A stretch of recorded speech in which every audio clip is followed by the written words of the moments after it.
ایک ایسی عادت ہمارے درمیان آ گئی ہے جو عادت ہر مذہب میں بری سمجھی جاتی ہے، صرف اسلام میں نہیں، ہر مذہب میں، ہر قوم میں، ہر ملک میں یہ انٹرنیشنلی برا کام سمجھا جاتا ہے، لیکن بہت تیزی کے ساتھ یہ بیماری ہمارے اندر آئی ہے اور وہ ہے جھوٹ۔ جھوٹ جو ہے یہ دنیا کا ہر مذہب برا کہتا ہے اسے، دنیا کی ہر قوم میں یہ برا سمجھا جاتا ہے، اور اسلام میں تو اس قدر اس کی یوں سمجھیے مذمت ہے۔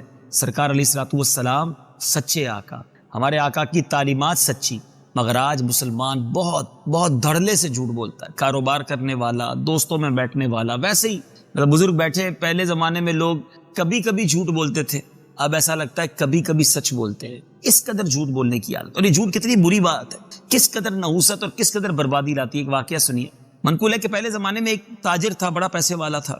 آج کل ہم نوکر رکھتے ہیں، پہلے لوگ غلام رکھتے تھے، غلام خرید لیتے تھے۔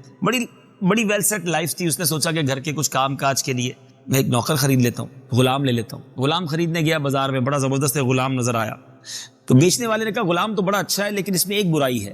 کہا کیا برائی ہے؟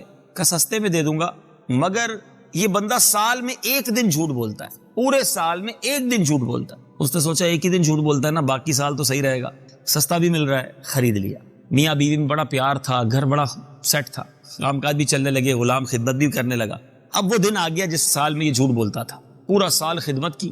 اس دن اس نے کیا کہا اپنی مالکن کو کہ آپ کو پتا ہے آپ کا شوہر جو ہے وہ کسی اور کے چکر میں ہے، شادی کرنا چاہتا ہے دوسری، اور آپ اس کا خیال کریں۔ اس نے کہا اچھا ایسا بات ہے؟ کہا میں آپ کو اندر کی بات بتا رہا ہوں۔ کہا اچھا بتائیں اس کا حل کیا ہے؟ کہا آسان سا حل ہے، آپ اپنے شوہر کا ایک بال مجھے لا دیں گردن کے قریب کا، میں ایک ایسا تعویذ کروں گا کہ وہ آپ کا دیوانہ ہو جائے گا۔ کہا اچھا ٹھیک، لیکن میں گردن کے پاس سے بال کیسے توڑوں گی؟ کہا آسان ہے، میں آپ کو اس طرح دے دیتا ہوں، آپ جب آقا رات کو سوئے تو اس کی گردن کے پاس سے بال کاٹ لیں۔ اتنی سی بات ہے؟ کہا اتنی سی بات ہے۔ ٹھیک، تو اسی وقت وہ آقا کے پاس گیا اور جا کر کہا پتہ ہے آپ کی بیوی جو ہے نا وہ کسی اور گڑبڑ چکر میں ہے اور آپ کو مارنا چاہتی ہے۔ کہ میری بیوی اتنا پیار کرنے والی؟ بولا ہاں، آج رات کو اس طرح لے کر آئے گی آپ کی گردن کاٹنے، سوئیے گا نہیں، تیار رہیے گا ورنہ گئے آپ دنیا سے۔ اب جب کسی کو ایسی خبر سنا دے تو کس کو نیند آنی ہے؟ وہ ساری رات کروٹیں بدل کے انتظار کرتا رہا۔ برابر رات میں اس کی بیوی اندھیرے میں آئی اور ہاتھ میں اس طرح بھی تھا اور گردن تک اس طرح لے گئی۔ ادھر کہا تھا گردن کے پاس کا بال کاٹنا، ادھر جھوٹ کہا کہ وہ تمہیں مارنے آ رہی ہے۔ ایک ہی دن جھوٹ کہا تھا اس نے۔ اب آقا نے دیکھا ہے تو مجھے مارنے ہی آئی، واقعی صحیح کہہ رہا تھا غلام۔ اسی عورت کے ہاتھ سے اس طرح لیا، اپنی محبت کرنے والی، اپنے پیار کرنے والی بیوی کا گلا کاٹ دیا۔ بیوی ادھر ہی مر گئی، شوہر کو پولیس پکڑ کے لے گئی اور شوہر کو بھی پھانسی چڑھا دیا گیا۔ میاں بیوی دونوں دنیا سے چلے گئے، ہنستا بستا گھر برباد ہو۔ یہ حکایت، یہ روایت ہم سب کے لیے کتنی بڑی عبرت ہے۔ ایک دن جھوٹ، گھر برباد ہو جائے۔ اور آج یہ وبا ہے، دوستیاں توڑوا دی جاتی ہیں، فیملیاں توڑوا دی جاتی ہیں، اس کی لگائی اس کی بجھائی۔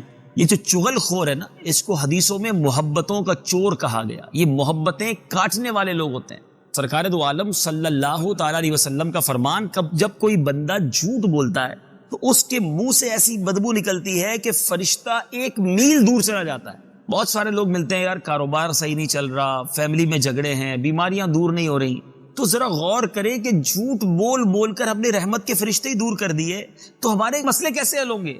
اور یاد رہے، بڑی خوبصورت بات علماء لکھتے ہیں، جھوٹ جو ہے نا، جھوٹ بولنے والا وہ مضطرب رہتا ہے، ٹینشن میں رہے گا، پریشان رہے گا، اور سچ بولنے والا ہمیشہ پرسکون رہے گا، بلکہ سچے کا چہرہ ہی بڑا بتا دیتا ہے، یہ اطمینان بخش چہرہ ہوگا۔ سرکار دو عالم صلی اللہ تعالی علیہ وسلم کو جب غیر مسلم دیکھا کرتے تھے نا، بڑے بڑے لوگ بڑی بحثیں کرنے آئے، بڑی ڈیبیٹ کرنے آئے، مناظرے کرنے آئے، جب کونین کے والی کا چہرہ دیکھتے دیکھ کر کہتے ہی کسی جھوٹے کا چہرہ نہیں ہو سکتا، چہرہ ہی ایسا تھا۔ اور ہمارے کئی اولیاء کرام، خواجہ خواجگان خواجہ غریب نواز رحمۃ اللہ تعالی علیہ 90 لاکھ غیر مسلموں کو مسلمان کیا، چہرہ دیکھ کے لوگ کلمہ پڑھ لیتے تھے۔ تو سچا جو ہوگا نا، اس کا چہرہ بتا دے گا، اس کے چہرے پر نور، اطمینان، سکون، ویری پیسفل۔ وہ بہت سارے لوگ جو مضطرب رہتے ہیں نا، پریشان رہتے ہیں، ٹینشن میں رہتے ہیں، نیند نہیں آتی، ان کے اندر 2-3 پرابلمز ہو سکتی ہیں، ان کو چیک کرنا چاہیے۔ یا تو وہ جھوٹ بولتے ہیں بہت زیادہ، یا وہ بدگمانی بہت کرتے ہیں۔ بدگمان جو ہے نا وہ بھی ٹینشن میں رہے گا، جس کو ہر کسی سے نیگیٹو سوچتا رہتا ہے، یار یہ کیوں آگے بڑھ گیا۔ اور تیسرا حاسد۔ یہ 3 وہ بیماریاں ہیں جو بندے کو چین سے نہیں رہنے دیتی، اندر ہی اندر گھلتا رہے گا۔ حسد ہو گیا آپ کو، اگر بالفرض کسی سے اس کی دکان 2 ہو گئی تو آپ کو ٹینشن شروع ہو گیا، 2 دکانیں ہو گئی، ابھی تو کام شروع کیا تھا، 2 دکانیں، اتنا کاروبار، نئی گاڑی بھی لے لی۔ حسد ہے نا، اس کی ترقی ہو رہی ہے، تمہیں پرابلم ہو رہی ہے۔ حالانکہ ذرا سوچئے، بتائیے دینے والا کون ہے؟ بتائیے نا، رزق دینے والا کون ہے؟ شہرت دینے والا کون ہے؟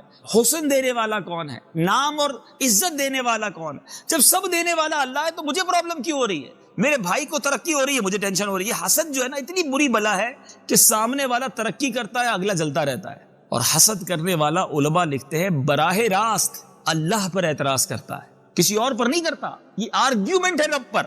کیوں؟ وہ کہتا نہیں، مگر اس کا عمل کیا بتا رہا ہے کہ اللہ کی تقسیم پر اعتراض ہے نا۔ یا اللہ تو نے اس کو بھی پیسے دیے، مجھے نہیں دیے، اس کو عزت دی، مجھے نہیں دی، اس کو اولاد دی، مجھے نہیں دی، اس کو شہرت دی، مجھے نہیں دی، اس کو حسین بنایا، مجھے نہیں بنایا۔ تو یہ وہ اعتراض ہے جو رب پر ہو رہا ہے۔ تو حسد کرنے والا بدگمانی، عجیب عجیب ذہنیت ہوتی ہے لوگوں کی، بدگمانیاں ہی کرتے رہیں گے۔ پتہ نہیں آج میرے گھر اس لیے نہیں آیا بڑے پیسے والا ہو گیا ہے، بڑا مغرور ہو گیا ہے، میرا فون اس لیے نہیں اٹھایا کہ جناب اس کو اب مجھ سے بات نہیں کرنی، پہلے مطلب تھا تو روز فون کا۔ ہر ٹائم نیگیٹو سوچنا ہے، جو منفی سوچتے ہیں۔ اب مثال کے طور پہ آج یہاں کسی کو بلایا گیا اور وہ نہیں آیا، ایک طریقہ تو یہ ہے کہ اس کے بارے میں برا سوچا جائے کہ یار پیسے والا ہو گیا ہے، مغرور ہو گیا ہے، کسی اور کے گھر بلاتے تو آتا، نعت خوانی اور اجتماع تھا نا اس لیے نہیں آیا، فلم دیکھنے بلاتے تو آ جاتا۔ برا سوچتے لوگ، ہو سکتا ہے بیمار ہو گیا ہو سکتا ہے طبیعت خراب ہو، کیا پازیٹیولی سوچ سکتے ہیں؟ تو نیگیٹو سوچنے والا، حسد کرنے والا، اور پھر تیسرے نمبر پر، اور یہ دو سب حرام، جہنم میں لے جانے والے کا۔ حسد کتنی بری بلا ہے، سرکار علیہ الصلوۃ والسلام فرماتے ہیں، حدیث کا مضمون ہے، جس طرح شہد میں سرکہ ڈالنے شہد کا بیڑا غرق ہو جاتا ہے، ایلوا شہد کو برباد کرتا ہے، آقا فرماتے اس طرح حسد ایمان کو برباد کر دیتا ہے۔ حسد کو نکالیں اپنے دل سے، بدگمانی کو نکالیں، یہ دل کی وہ بیماریاں ہیں جو اندر ہی اندر بندے کو ختم کر دیتے ہیں۔ اور پھر تیسرا یہ جھوٹ اس قدر عام ہو گیا ہے، اس قدر، تو اب مسترب کیوں، وجہ کیا ہے بے چین رہنے کی جھوٹے کی؟ کیونکہ اس کو جھوٹ سنبھالنا پڑتا ہے، سچ سنبھالنا نہیں پڑتا۔ یاد رکھیے، جھوٹ بول کر آپ کو سنبھالنا پڑے گا۔ مثال کے طور پہ، اب مجھے نہیں پتا، آپ جو سلائے میں بیٹھے ہیں، آپ کسی سے پوچھا بھائی کیا کرتے ہو مدینہ شریف میں، اب پتہ چلا وہ لیبر کا کام کرتا ہے، کہتا ہے میری تو دکان ہے۔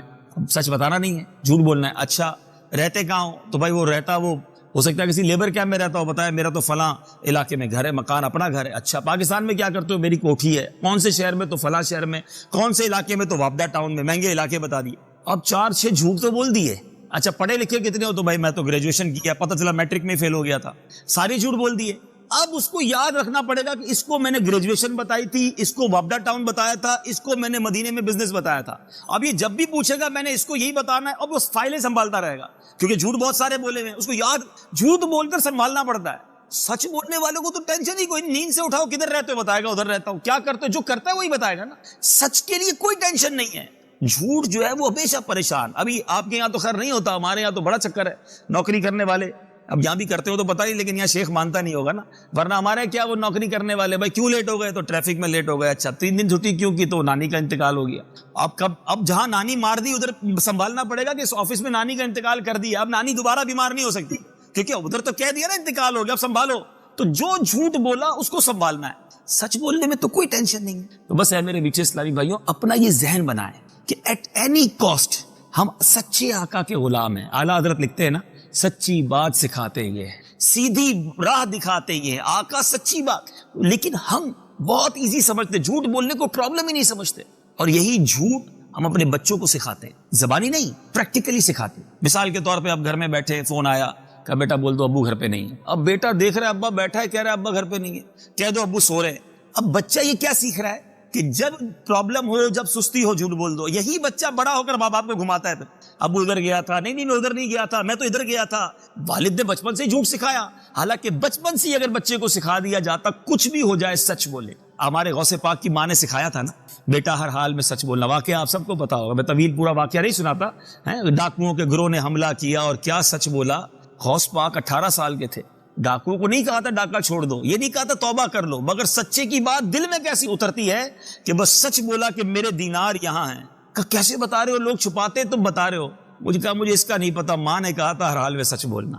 ڈاکو رونے لگ گئے کہ ہم، یہ بچہ ہو کر ماں سے وعدہ نبھا رہا ہے، ہم اللہ سے کیے ہوئے وعدے پامال کر رہے ہیں، پورے قافلے نے توبہ کر لی۔ تو ہمیشہ یاد رکھیں یہ وہ ٹیچنگز ہیں، ہم خود بھی سچ بولیں، اپنے بچوں کو بھی سچ بولیں۔ پھر کاروبار میں، کاروبار حرام کر لیتے ہیں، روزی حرام کر لیتے ہیں، جھوٹ بول کر، قسمیں کھا کر۔ حدیث پاک کا مضمون ہے، قسم کھا کر مال تو بک جاتا ہے مگر برکت نہیں بچتی۔ میری اتنی خرید ہے، میرا پڑتا اتنے کا ہے، میری خرید ہی اتنے کی ہے، ارے آپ لے جائیں میں تو کچھ بھی نہیں کما رہا۔ مجھے تو آج تک سمجھ نہیں آیا کہ جب کسی کاروباری کے پاس جائے، وہ کہتا میری خرید اتنے کی، تھوڑی دیر کوشش کرے تو خرید سے نیچے میں دے دیتا ہے۔ کوئی خرید اتنے کی تھی تو نقصان کر کے کیوں دے رہا ہے؟ وہ پہلے جھوٹ بولا تھا، اس کا مطلب۔ اچھا پھر معاذ اللہ ملاوٹ، یہ کپڑا رنگ پکا ہے. یہاں تو ایسا بہت کم ہوتا ہے, لیکن چونکہ دل جلا ہوا ہے, مسلمانوں کے اندر خوف خدا ہی نہیں رہا, جھوٹ بول کر ملاوٹ کر کے وعدے کر کے مال بیچ دیں گے. ایک بار سرکار دو عالم صلی اللہ تعالی علیہ وسلم ایک غلے والے کے پاس سے گزرے, سبزی والا. آپ نے اس غلے کے اندر ہاتھ ڈالا تو نیچے گیلا اوپر سوکھا. پیارے آقا نے فرمایا یہ کیا ہے؟ تو کہا حضور رات بارش ہوئی تھی. فرمایا بارش ہوئی تھی تو گیلے کے اوپر کیوں نہیں رکھا؟ پھر حدیث پاک ارشاد فرمائے من غش فلیس منا, جو دھوکہ دے وہ ہم میں سے نہیں. تو بہت سارے یہاں کاروباری بیٹھے ہیں, کچھ بھی ہو جائے, ہم بعض اوقات شیطان ہے ہم پر حملہ کرتا ہے, تھوڑا ہی تو جھوٹ بولنا ہے, تھوڑا ہی تو غلط بیانی کرنی ہے, ساری مارکیٹ کرتی ہے. اچھا پھر جواب یہ دیتے ساری مارکیٹ کرتی ہے, ریٹ اب اگر کمپیٹ کرنا ہے تو ہمیں میڈ ان فلاں کی مہر لگانی پڑے گی, ہمیں یہ کہنا ہی پڑے گا. نہیں, دانے دانے پہ لکھا ہے کھانے والے کا نام. مجھے تو آج بہت خوشی یہ ہو رہی ہے کہ یہ واقعہ میں سنانے جو جا رہا ہوں, میں نے دنیا کے کئی ملکوں میں جا کر بیان میں یہ واقعہ سنایا. آج یہ مدینہ شریف کا واقعہ مدینے میں سنانے کی سعادت مل رہی ہے. یہ واقعہ مدینے میں ہوا تھا اور یہی واقعہ میں نے کئی مقام پر بیانات میں کیا. آج یہاں سناتا ہوں کہ حضرت سیدی قطب مدینہ رضی اللہ تعالیٰ عنہ فرماتے ہیں کہ مدینے کے تاجر کیسے ہوتے تھے. قطب مدینہ ماشاءاللہ آپ سمجھ گئے, مولانا ضیاء الدین مدنی ماشاءاللہ ہمارے پیر و مرشد مولانا نیاز قادری صاحب کے بھی پیر و مرشد ہیں, جنت البقیع میں آرام فرمائیں.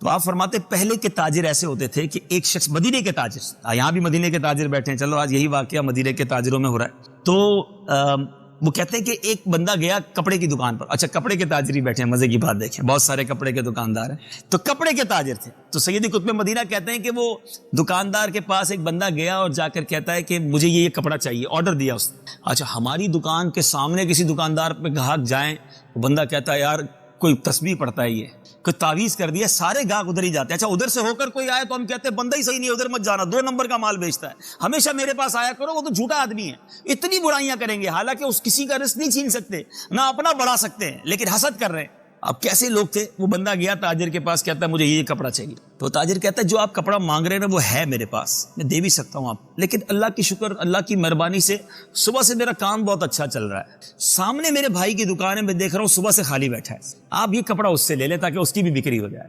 یہ ہے اسلام, یہ ہے ایثار. آج ہم کیا کرتے ہیں, ہم سمجھتے ہیں یہ گاہک ادھر گیا تو میرا رزق لے گیا. نہیں, دانے دانے پہ لکھا ہے کھانے والے کا نام. جو میرے نصیب, ایک جملہ یاد کر لو, جو میرے نصیب میں ہے نا وہ کوئی چھین نہیں سکتا, اور جو میرے نصیب میں نہیں مجھے کوئی دے نہیں سکتا. میں کچھ بھی کر لوں میں نہیں چھین سکتا, اپنے نصیب میں نہیں, وہ نہیں ملنا.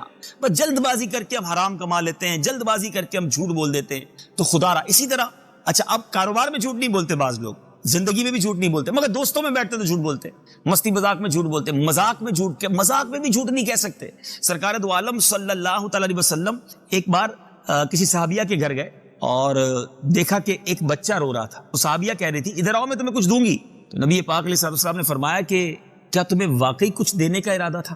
کہا یا رسول اللہ صلی اللہ علیہ وسلم میں نے کچھ دینا تھا. فرمایا پھر ٹھیک ہے, ورنہ یہ جھوٹ ہو جاتا. اب ہم چھوٹے چھوٹے بچوں سے کتنا جھوٹ بولتے ہیں, بیٹا سو جاؤ ورنہ وہ آ جائے گا, بھوت آ جائے گا. کون آئے, کہاں سے بھوت آئے گا بھائی؟ اب بچے کو ڈرانے کے لیے جھوٹ, بچے کو سلانے کے لیے جھوٹ.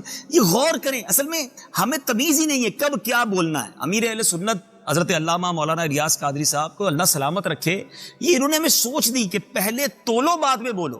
ہم بولی جاتے ہیں پرواہ نہیں ہے. عام بول چال میں کس طرح, اچھا جھوٹ بولیں گے یا جھوٹ بولنے پر مجبور کر دیں گے. ابھی مثال کے طور پہ میں آپ کے گھر آیا ہوں, ہمیں بہت جگہ دعوتوں میں جانے کا موقع ملتا ہے, آپ کو بھی ملتا ہے. پہلا سوال, اچھا بالخصوص اگر کوئی سفر کر کے آئے, آپ کے تو بہت سارے زائرین ہی ملتے ہوں گے ماشاءاللہ, آپ کے دوست احباب عمرے پر آئے, پہلا سوال کریں گے اور سناؤ جناب سفر کیسا گزرا. اب کیا وہ آپ کو ساری تفصیل بتایا کہ سفر میں میرا بیگ بھی غائب ہو گیا, میں جناب فلائٹ میں بھی بہت تھک گیا, میری نیند بھی نہیں ہوئی, میں بڑا پریشان ہوں. کوئی نہیں کہتا بہت اچھا گزرا. اب بتائیے جس کو سفر میں تکلیف ہوئی اور وہ یہ کہے کہ بہت اچھا گزرا, یہ جھوٹ نہیں, یہ سوال ہی نہیں کرنا چاہیے تھا. سمجھ رہے بات کو, آپ نے سوال ہی ایسا کیا کہ سامنے والے نے جھوٹ بولنا. آپ جھوٹ بلوانے پر سوال کر رہے ہیں, حالانکہ سفر میں ہر بندہ تکلیف اٹھاتا ہے. جہاز میں آیا ہے, کبھی اس کو کھانا ملا نہیں ملا, آرام. سفر کو حدیث میں عذاب کا ٹکڑا کہا گیا. آپ اس کو یہ کہیں اللہ آپ کا سفر قبول فرمائے, اللہ خیر فرمائے, جو آپ کو تکلیفیں اٹھائیں اللہ اس کی برکتیں دے. دوسرا سوال, اب کسی کے گھر گئے, آپ کو اچھا خاص طور پہ کسی کے گھر پہ اگر جا کے رکے, صبح اٹھتے, میرے ساتھ تو کئی بار ہوا ہے, اور سناؤ رات آرام کیسا ہوا. اب اس کو بتائیں بھائی رات کیسے گزری, میں تو سویا ہی نہیں ساری رات. نہ یہ بول سکتا ہے بندہ بھائی میرے تو آپ کے نئی جگہ پر نہیں آتی نیند انسان کو, ہے بعض اوقات بستر مزیدار نہیں ہوتا, وہ تکیہ نہیں ہوتا جس پہ نیند آ رہی ہے. اب سب بتاؤں کہ وہ والا تکیہ نہیں تھا, تمہارے گھر میں سے نیند نہیں آئی. یہ سوال ہی وہ ہے. اچھا وہ بھی اٹھ کے کہے گا بہت اچھی رات گزری, بلے ساری رات کروٹیں دیتا رہا, کیونکہ سوال کر دیا. پھر جناب کھانا کھائیں گے, کھانا کھانے کے بعد فوراً سوال, اور کھانا کیسا لگا ہمارے گھر کا, اب بندہ اس کو بتائے گا کہ بھائی میں تو چاول کھاتا ہوں، آپ نے روٹی کھلائی، یا جو روٹی کھانے والا اس کو نہیں کرنی چاہیے. آپ سے میری بات سمجھیے، یہ وہ سوال ہیں جو ہم روٹین وائز کرتے ہیں، جو رسم بنا دی ہم نے، مگر ان سوالوں کے جواب میں عموماً جھوٹ بولا جاتا ہے. کیسے کوئی کہے گا کہ مجھے کھانا اچھا نہیں لگا، کیسے کہے گا میری رات آرام، لیکن ہم جھوٹ بول دیتے ہیں. بالکل اسی طرح کسی مریض کو دیکھنے گئے، ٹھیک ہے، اب یہ ساری باتیں ہمیں مدنی مذاکروں سے ملتی ہیں. اگر آپ مدنی چینل دیکھیں تو یہ امیر اہل سنت وہ بات کرتے ہیں کہ ہم نے سوچی بھی نہیں تھی کبھی. اب احساس ہوتا ہے کہ یار کہاں کیا بول رہے ہیں. اب کسی بیمار کی عیادت کے لے گا، اچھا وہ ہاسپٹل میں پڑا ہوا ہے، اس کو ڈرپیں لگی ہوئی ہیں، اور جو ملنے جائے گا وہ کہے گا یار تم تو بالکل ٹھیک ہو، کچھ بھی مسئلہ نہیں ہے. اور بالکل ٹھیک ہے تو ہاسپٹل میں کیوں ہے بھائی؟ یہ جھوٹ ہے. اچھا اس کو پوچھیں گے تمہاری طبیعت کیسی، وہ کہے گا بالکل صحیح ہو. بالکل صحیح ہے تو ڈرپ کیوں لگی ہوئی ہے بھائی؟ اس کی جگہ اچھے الفاظ ہیں، اللہ تمہیں صحت دے، سب بہتر ہو جائے گا انشاءاللہ، گھبرانا مت، لا باس طہور انشاءاللہ. الفاظ کا چناؤ. میں نے آپ کو پہلے حدیث سنائی، ایک صحابیہ بچے کو ہی تو کہہ رہی تھی نا کہ کچھ دوں گی، آقا نے فرمایا کچھ نہیں دینا تھا تو جھوٹ ہو جاتا. ادھر ہمیں بولنے سے پہلے فکر ہی نہیں ہے. اسی کے انتقال کی اطلاع ملی، مجھے بہت دکھ ہوا. آپ نے دل سے پوچھا کیا واقعی دکھ ہوا؟ یہ رسم ہے. واقعی قریبی رشتہ دار پر تو دکھ ہوتا ہے، لیکن اگر کسی دور کے بندے کے بارے میں پتا چلا، بندہ یہ کہے اللہ ان کی مغفرت فرمائے، اللہ ان کے مجھے بہت دلی دکھ پہنچا، دل کی گہرائیوں سے آپ کو کہہ رہا ہوں. اور زبان کی بھی گہرائی نہیں ہے، دل کی گہرائی تو دور کی بات ہے، لیکن بس رسمیں بنی ہوئی ہیں، الفاظ بنے میں، جملے بنے میں، سوچتے ہی نہیں ہم کیا بول رہے ہیں. ذرا غور کریں. امیر علیہ سنت نے پچھلے دنوں مدنی مذاکرے میں کمال کی بات کی، کبھی سوچی ہی نہیں تھی. بچہ روتا ہے ہمارا، چھوٹا سا گود کا بچہ، تو اس کو سوال پتہ ہے کیا کرتے ہیں؟ بیٹا آپ کو کس نے مارا؟ حالانکہ ہمیں پتہ ہے کسی نے نہیں مارا، لیکن سوال وہ اشارہ کرے گا اس نے مارا. ہم بولے گا چپ ہو جاؤ، کیوں مارا؟ نہ اس نے مارا تھا. ہم بچے کو بچپن ہی سے ایک جھوٹ کی پریکٹس کروا رہے ہیں. مقصود یہ ہے کہنے کا کہ زبان یہ وہ چیز ہے، اچھا استعمال کریں تو جنت میں پہنچا دے، اور یہی زبان برا استعمال کریں تو جہنم کی گہرائی میں پہنچا دے. اس کو اور آسان سمجھ لیں، الفاظ کی ویلیو کتنی ہے. ایک بندہ 70 سال تک کفر پہ رہے اور ایک بار زبان سے کلمہ پڑھ لے، اللہ اور اس کے رسول پر ایمان لے آئے، زبان سے ہی کہے گا نا، 70 سال کی ساری اس کی کفر کی زندگی ایک طرف، اس کا ایمان لانا اللہ کی رحمت سے امید سے جنت میں لے جائے گا. 70 سال تک مسلمان رہے، 70 سال تک عبادتیں کرتا رہے، روزے رکھتا رہے، اور اسی زبان سے کفر بک دے، ختم ہوا سارا کچھ. سمجھیے یہ وہ چیز ہے، چاہے تو جنت میں لے جائے، چاہے تو جہنم کے گھڑے میں لے جائے. اپنی زبان کو صحیح استعمال کریں. فضول باتیں کیوں کریں، کیوں ہنسی مذاق میں جھوٹ بولیں. حدیث پاک کا مضمون ہے جو ہنستے ہنستے گناہ کرتا ہے وہ روتے روتے جہنم میں ڈالا جائے گا. ہم سوچتے ہی نہیں، مذاق مستی واقعات سنانے کے لیے، دوستوں کو ہنسانے کے لیے نہیں. پھر آخری بات، اسی زبان سے مذاق کیا جاتا ہے. کوئی بیچارہ چھوٹے قد کا ہو اسے ٹھگنا کہتے ہیں، لمبا ہو اسے لمبو کہتے ہیں، موٹا ہو اسے موٹو کہتے ہیں، کالا ہو اسے کالو کہتے ہیں، کانا ہو اسے کانا کہتے ہیں. اس کی بعض اوقات کسی کی زبان اٹکتی ہو تو اس کی زبان میں اس کی نقل اتارتے ہیں. دوستوں میں ہو رہا ہوتا ہے، دوست بیٹھا بھی ہوتا ہے سامنے، اچھا لوگ ہم کہیں بھی نا یار کیا کر رہے ہو، اس کا دل دکھے، بولا نہیں وہ تو ہنس رہا ہے سامنے. آپ کے سامنے ہنس رہا ہے، اس کے دل پہ پوچھو کیا گزر رہی ہے. جس کو آپ موٹو کہہ رہے ہیں، جس کو آپ لنگڑا کہہ رہے ہیں، جس کو آپ کالا کہہ رہے ہیں، کیا وہ ہنستا ہوگا؟ اکیلے میں جا کے روتا ہو. کبھی کسی کا مذاق نہ اڑائیں. مجھے اور آپ کو اگر اللہ نے اچھا بنایا، بلکہ اپنا ذہن بنائے، کبھی کسی اندھے کو دیکھو نا، اسے اندھا کہنے کی بجائے اللہ کا شکر ادا کرو کہ اللہ تو نے مجھے آنکھ والا بنایا. کسی بہرے کو دیکھیں تو شکر ادا کریں، یا اللہ مجھے تو نے صحیح کام. اونچا سنتے ہیں لوگ ان کا مذاق اڑاتے ہیں، ان کو اونچا سنائی دیتا ہے، اس کو دیکھ کر تو مجھے سجدہ شکر ادا کرنا چاہیے کہ یا اللہ تیری مہربانی میں صحیح سنتا ہوں. گونگے کو دیکھ کر شکر ادا کریں، لنگڑے کو دیکھ کر شکر ادا کریں، مگر یہاں شکر ادا نہیں کیا جاتا، یہاں مذاق اڑایا جاتا ہے. حدیث پاک کا مضمون ہے جو لوگوں کا مذاق اڑاتے ہیں قیامت کے دن ان کو جنت کی طرف بلایا جائے گا. جب وہ جنت کے قریب آئیں گے تو جنت کا دروازہ بند کر دیا جائے گا، تو پھر دور جائیں گے، پھر بلایا جائے گا آ جاؤ آ جاؤ آ جاؤ، پھر جنت کا دروازہ بند کر دیا جائے گا. کرتے ہیں نا لوگ، گھنٹی بجاتے ہیں، تنگ چپل چھپاتے ہیں، تکلیف دینے والے مذاق نہیں ہوتے. دیکھیں فرق ہے، مزاح اور مذاق میں فرق ہے. مزاح وہ ہے میرا بھی دل خوش ہو جائے، آپ کا بھی دل خوش ہو جائے، یہ شرعاً جائز ہے، لیکن ہمیں تمیز نہیں ہے نا بولنے کی. ہم مزاح سے مذاق میں پہنچ جاتے ہیں. مذاق وہ جو تکلیف دہ ہوتا ہے، جو ٹینشن والا ہوتا ہے، جو سامنے والے کی تذلیل ہو رہی ہوتی ہے. ہم سمجھ رہے تو سارے ہی ہنس رہے ہیں، ارے وہ رو رہا ہے. جس کو آپ تکلیف پہنچا رہے ہیں وہ خوش تھوڑی ہو رہا ہے، جس کا مذاق اڑا رہے ہیں مل کے، جس کو ہماری بازاری لینگویج میں فلم چڑھانا کہتے ہیں. یہ غلط ہے، یہ حرام ہے. آپ نے حدیث سنی کہ جنت کا دروازہ بند کر دیا جائے گا، وہ واپس جائے گا، پھر بلایا جائے گا، پھر بند کر دیا جائے گا، کئی بار کیا جائے گا، آخر میں وہ جنت کی طرف جانے سے ہی مایوس ہو جائے گا. مذاق اڑانے والا، مزاح ایک الگ چیز ہے. خوشگوار بات کر لی، چہرے پہ مسکراہٹ آ گئی، یہ ٹھیک. خدا را اپنی زبان، نبی پاک علیہ الصلوۃ والسلام کی حدیث مبارکہ آزاد زبان سے کہتے ہیں اگر تو سیدھی رہی تو ہم سیدھے رہیں گے، اگر تو ٹیڑھی چلی تو ہم پھنس جائیں گے. یہ زبان جسم کا موسٹ سینسٹیو پارٹ ہے.